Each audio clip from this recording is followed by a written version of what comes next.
나는 언제나 대형마트 카트의 바퀴 소리를 내 인생의 배경음처럼 느꼈다.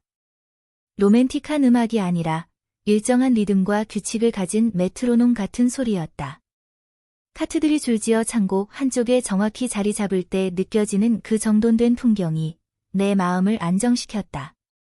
서울 외곽에 있는 이 마트에서 근무한 지도 벌써 3년째.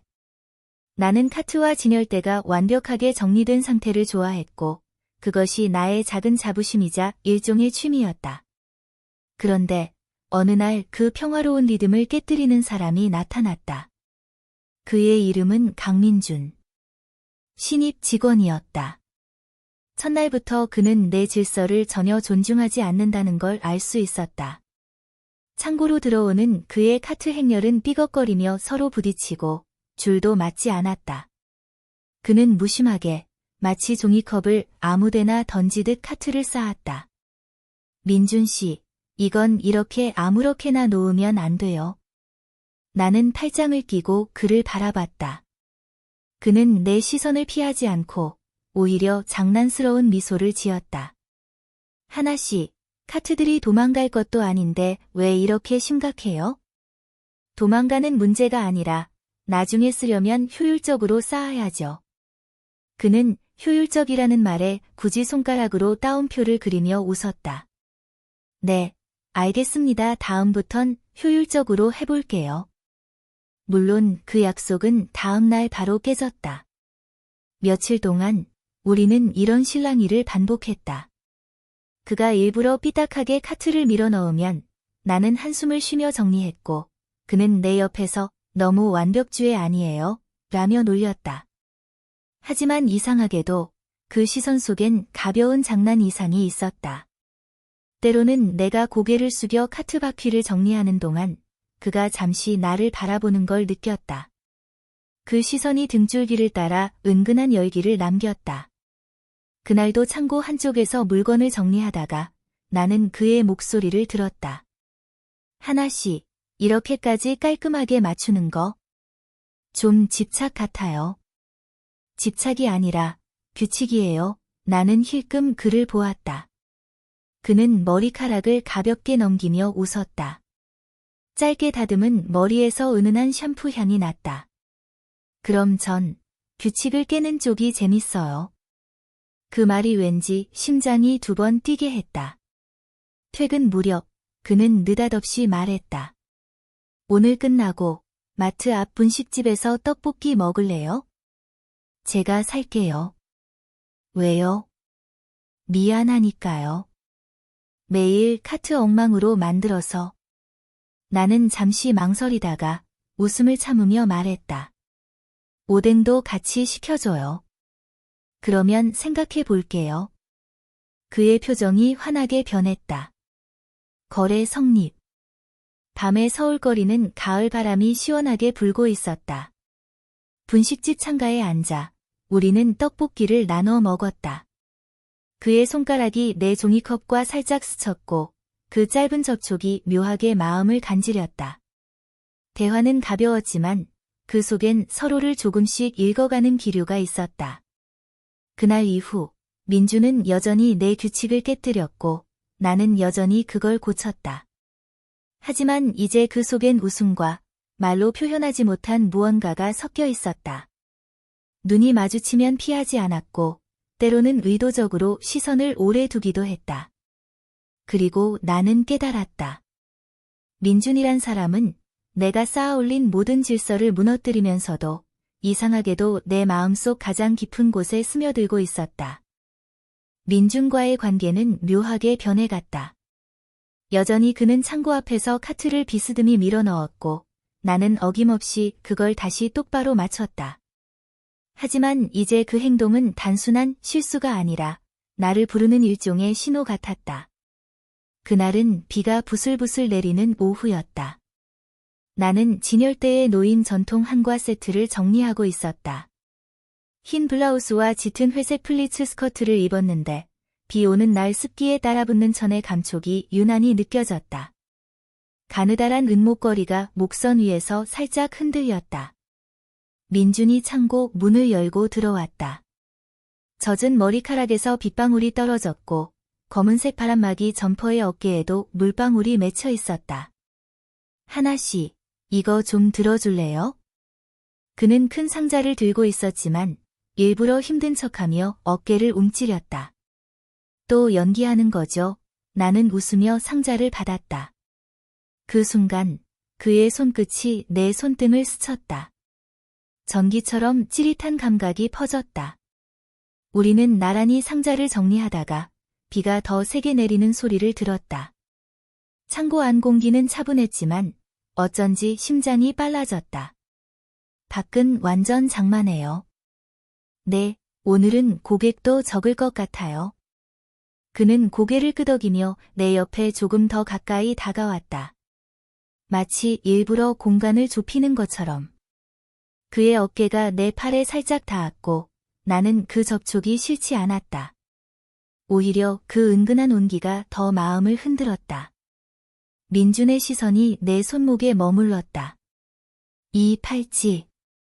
한복에 어울릴 것 같은데 전통 무늬네요? 네, 할머니가 주신 거예요. 특이하죠? 예뻐요. 그의 목소리가 낮아졌고 잠시 묘한 정적이 흘렀다. 나는 괜히 손목을 만지작거리며 시선을 피했다. 잠시 후 점심시간이 되어 그는 앞치마를 벗으며 물었다. 뒤쪽 테라스에서 라면 먹을래요? 비 오는 날엔 그게 최고거든요. 마트 옆 건물 옥상에 작은 테라스가 있었는데 직원들만 아는 비밀 같은 공간이었다. 우리는 뜨거운 라면을 나눠 먹으며 빗소리를 들었다. 김이 올라오는 종이컵을 두 손으로 감싸니 손끝이 따뜻해졌다. 민준이 내 컵을 가리키며 말했다. 국물 좀 남겨놔요. 제가 계란 풀어줄게요. 그가 내 컵을 받아들 때 손가락이 내 손끝을 살짝 눌렀다. 짧고 은근한 접촉. 숨이 조금 막히는 듯한 순간. 그때 갑자기 바람이 불어내 머리카락이 그의 뺨을 스쳤다. 민준이 고개를 숙이며 웃었다. 향수 냄새네요. 향수 아니에요. 샴푸 냄새일 거려. 그럼 앞으로도 오늘처럼 비 오는 날만 맡을 수 있는 거네요. 그의 장난 섞인 말에 나는 괜히 숟가락을 들며 시선을 피했다. 점심 후 돌아오는 길, 그는 일부러 내 우산에 들어와 걸었다. 우산 안 좁은 공간에서 어깨와 팔이 계속 닿았다. 가끔 그의 손목시계가 내 팔찌에 스치며 작은 금속 소리를 냈다. 그 소리가 이상하게도 내 심장 박동과 같은 박자로 들렸다. 그날은 마트 폐점 시간이 한참 지난 뒤였다. 정리할 물량이 많아 야근을 하게 되었고 다른 직원들은 이미 퇴근했다. 넓은 창고에 남은 건 나와 민준뿐. 형광등 몇 개만 켜져서 곳곳에 부드러운 그림자가 드리워져 있었다. 나는 검은 슬랙스에 크림색 니트를 입고 있었다. 니트 소매가 손등을 살짝 덮고 있었고 머리는 반묶음으로 올려 단정하게 고정했다. 진열대에서 떨어지는 희미한 빛이 내 팔목의 은팔찌를 반짝이게 했다. 민주는 회색 작업복 상의를 느슨하게 걸치고 소매를 두어 번 접어올려 팔 근육이 드러났다. 그가 무거운 박스를 옮길 때마다 소매 사이로 힘줄이 선명히 보였다. 나는 그 모습을 모른 척하려 했지만 시선이 자꾸만 그쪽으로 향했다. 하나씨, 이쪽 박스 좀 잡아줄래요? 그가 상자를 기울이며 내 쪽으로 다가왔다. 나는 양손을 뻗어 상자를 받쳤다. 순간 그의 손등이 내 손등을 감싸듯 스쳤다. 작은 접촉이었는데도 숨이 미묘하게 멎었다. 우리는 창고 구석, 오래 쓰이지 않는 작은 정리실로 들어갔다. 문이 닫히자 바깥 소리가 거의 들리지 않았다. 좁은 공간, 나무 선반 사이에 서 있는 우리. 내 심장 소리가 더 크게 느껴졌다. 민준이 박스를 내려놓고 나를 바라봤다. 여기선 아무도 못 보죠. 그의 목소리는 낮고 차분했지만 어딘가 뜨겁게 번졌다. 나는 모른 척하며 박스 뚜껑을 열었지만 손끝이 약간 떨렸다. 그가 내 옆으로 다가왔다. 어깨가 스쳤고 그가 고개를 숙이며 내 팔찌를 손끝으로 가볍게 만졌다. 오늘은 이 팔찌가 유난히 잘 어울리네요. 그의 손끝이 잠시 머물렀다가 아주 천천히 내 손목에서 내려갔다. 마치 그 짧은 거리마저 무겁게 채우듯. 나는 숨을 들이마셨다. 민준 씨. 그가 시선을 들더니 내 눈을 똑바로 바라봤다. 그 순간 주변 공기가 조여오는 듯 느껴졌다. 그는 아주 천천히 내 옆머리카락을 귀 뒤로 넘겼다. 손등이 내 뺨을 스치며 부드럽게 내려갔다. 그 거리에서 그의 숨결이 내 입술 가까이까지 스며들었다. 괜찮아요? 그가 묻자 나는 아주 작게 고개를 끄덕였다. 그의 손이 내 허리 옆선에 살짝 닿았다. 두껍지 않은 니트 사이로 체온이 번져왔다. 그 온기와 촉감이 내 심장 박동과 함께 섞였다. 우리는 오래도록 말을 잃은 채 서로의 존재를 확인하듯 가까이 있었다. 밖에서 누군가의 발소리가 들리자 그는 조용히 한 발짝 물러났다. 마치 아무 일도 없었던 것처럼 박스를 다시 들어 올렸다. 그러나 그의 눈빛은 전혀 평범하지 않았다. 그건 이미 우리 사이가 예전으로 돌아갈 수 없음을 말해주고 있었다. 그날은 주말이었지만 나는 출근해야 했다. 명절을 앞두고 물량이 폭발적으로 늘었기 때문이다. 민준도 함께였다. 오전부터 무거운 박스를 나르고 진열대를 정리하느라 땀이 배어 나는 머리카락을 느슨하게 묶었다. 화이트 셔츠 소매를 접어 올리고 다리엔 네이비색 슬림 팬츠, 발에는 흰색 로퍼. 작업복 대신 조금 더 단정하고 세련된 복장이었지만 몇 번의 움직임만으로도 셔츠가 내 허리선에 부드럽게 달라붙었다. 점심 무렵 민준이 말했다. 하나 씨, 잠깐만요.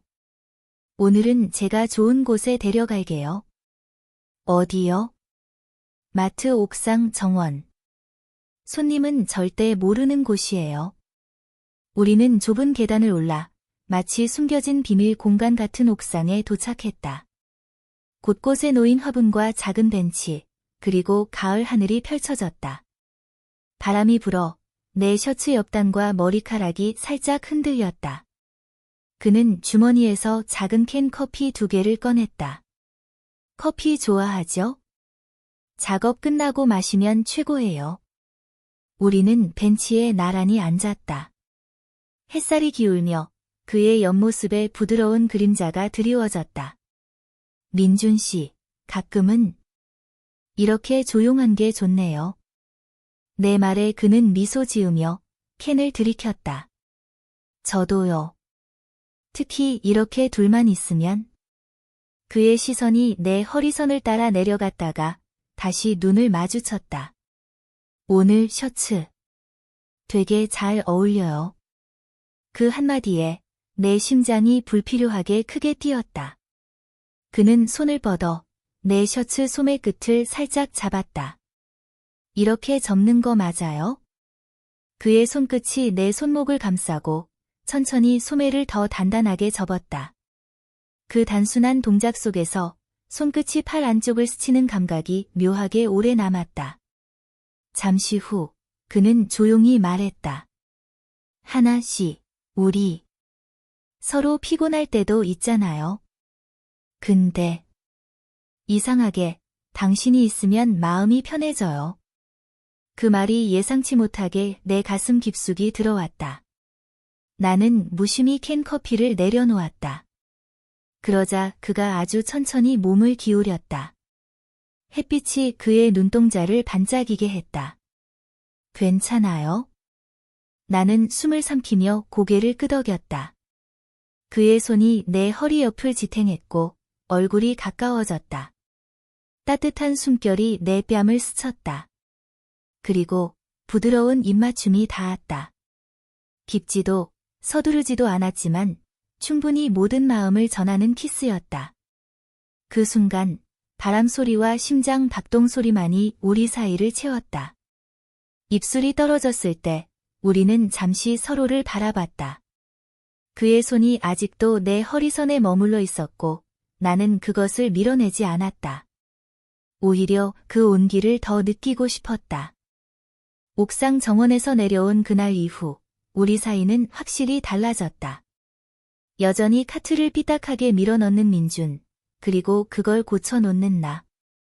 하지만 이제 그 속엔 짧은 눈맞춤과 아무 말 없이도 서로를 알아보는 미묘한 웃음이 있었다. 며칠 뒤, 명절 준비로 매장은 폭발적으로 바빴다. 사람들이 몰려와 카트와 진열대가 순식간에 엉망이 되었고 나는 창고와 매장을 오가며 계속 정리했다. 그날은 하얀 셔츠 대신 붉은 빛이 도는 한복 스타일의 블라우스를 입고 있었다.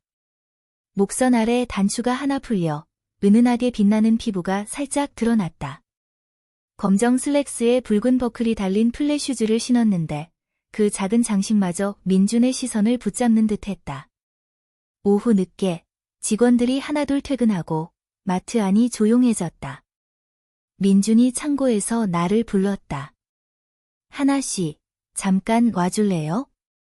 그가 서 있는 곳은 평소 잘 쓰이지 않는 오래된 사물함이 놓인 좁은 통로였다.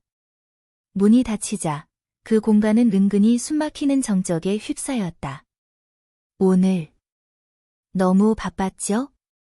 그가 다가오며 내 어깨에 손을 얹었다. 민준 씨, 누가 오면? 안 와요. 오늘은 우리 둘뿐이에요. 그의 손이 천천히 내 팔을 따라 내려갔다가 손목의 팔찌를 부드럽게 쓸었다. 이거, 이제 보면 나만 떠올릴 것 같아요. 그 말에 가슴이 두 번 뛰었다. 그가 나를 벽 쪽으로 살짝 밀었다. 좁은 공간, 벽과 그의 몸 사이에 갇힌 채 나는 숨이 가빠졌다. 그의 눈빛은 부드럽지만 확실한 의지를 담고 있었다. 하나 씨, 이 순간 기다렸어요. 그가 몸을 기울였다. 입술이 닿으려는 찰나. 갑자기 창고 문이 열리고 팀장님의 목소리가 울렸다. 강민준. 여기 있었어? 우리는 동시에 몸을 떨어뜨렸다. 나는 황급히 옷매무새를 다듬었고 민준은 평정심을 되찾으려 애쓰는 듯 보였다. 하지만 팀장님의 눈빛은 이미 의심을 품고 있었다. 둘이 무슨 일 있었어? 아니요, 그냥 내가 대답하려 했지만 민준이 가볍게 내 손목을 쥐며 나를 막았다.